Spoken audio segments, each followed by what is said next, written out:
Today we're going to go over uncertainty, specifically a question where we look at somebody's maximum willingness to pay to fully insure.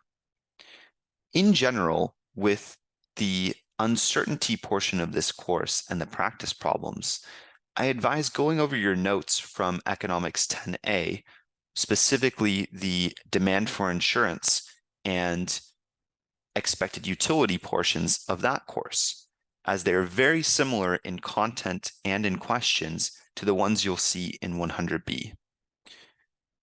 Going over and getting a refresher from the 10A course will help you in one of this course's final concepts. Let's take a look at this specific problem. In this case, we start out with $100 starting income, and there's a 50% chance that we lose all of our money down to $36. So let's start out with our expected utility. Our expected utility is going to be our utility function over how much we would consume in the good state, which is 100, times our probability of the good state occurring, which is 50%. Then we're going to add that to our utility in the bad state of the world, where we have that loss down to $36. And then again, there's a 50% chance of that occurring. When we do out the math for this, we're left with an expected utility of 8. Okay, so our next step is to figure out our full insurance case. So under full insurance, let's find our expected utility.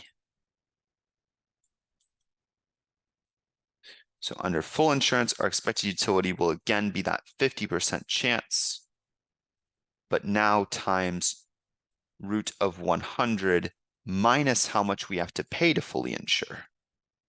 And then we're going to add that same thing over again. The reason we can duplicate these terms is that under full insurance, the amount that I consume in the good state is equal to the amount that I consume in the bad state. To fully insure means to insure to the point that there is no difference between whether the loss occurs or not.